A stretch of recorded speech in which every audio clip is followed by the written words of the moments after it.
Ghostbusters, the video game, was originally released in 2009 during a time where the PS3 and Xbox 360 was at its peak and when remasters wasn't as common as there are today.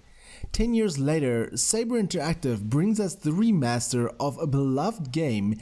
Many refer to it as the third Ghostbusters game as it's meant to follow the classic first and second movie. Now, before I dive into how this remaster holds up visually and performance-wise, let me strap on my Proton pack and take a look at the game itself. I ventured into this fresh as I had never played the original 2009 game. If you've seen the prior two films, then you'll be well familiar with the characters and setting, as it takes place during 1991, just 2 years after the events of the last film. No, I'm not referring to the female Ghostbusters film. As the team is evolving and moving on to their next chapter in the franchise, naturally they'd be looking to expand the team. This is where you come in. Being an experimental weapons technician, naturally you'd be put in charge to test Egon's Proton Pack modifications. Right off the bat, you'll notice that every actor reprised their role and it clearly shows. Not only is the voice acting top notch, but also the performance, aside from some animation glitches. Soon after your arrival, things start going sideways as a ghostly energy spreads through New York City, which sets the gang in motion to create a plan to once again stop ghouls and spirits haunting the streets. The beautifully rendered cutscenes from the opening segment holds up phenomenally well, and I couldn't help but sit with a smile on my face the moment that theme kicked in. The game puts you in third person's perspective mode with a set story to tell, so don't expect the massively open world city or open-ended missions. You're only really allowed to roam around in the firehouse, none of which really affects the story. To be honest, from all the open world games lately, it is a nice change.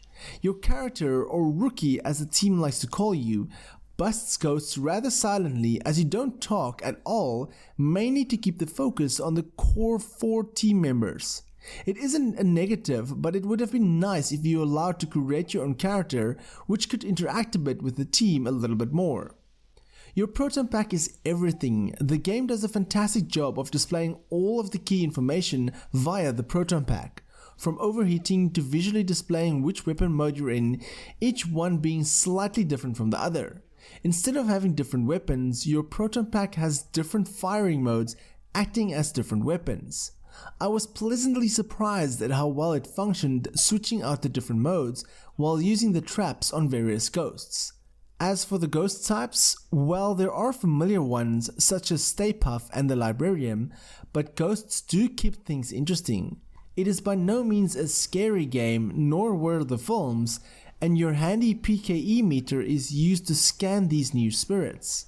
You also have a handy ghost log to check some of these apparitions you've scanned, figuring out which needs to be trapped and those that needs to be killed.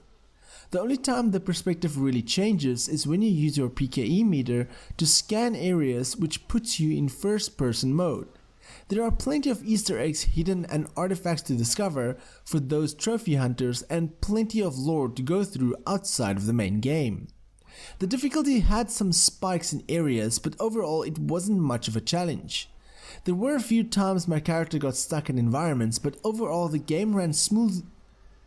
There were a few areas that my character got stuck in environments, but overall the game ran smooth on my PS4 Pro.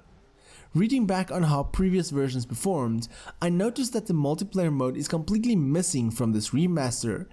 This will apparently be brought in at a later stage with a free update, but at launch there is no multiplayer, which is rather unfortunate.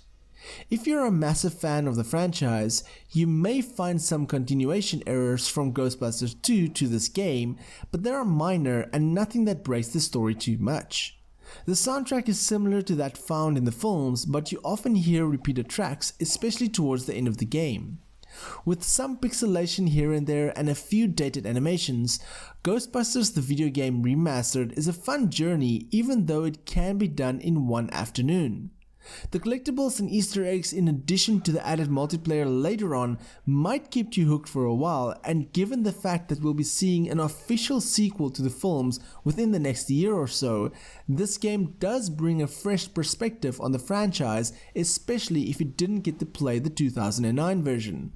Had I put a score on this, then I'd easily give it a 7 out of 10. I'd like to thank the publishers for providing me with a review code and for Sonic Informed for the AverMedia capture device.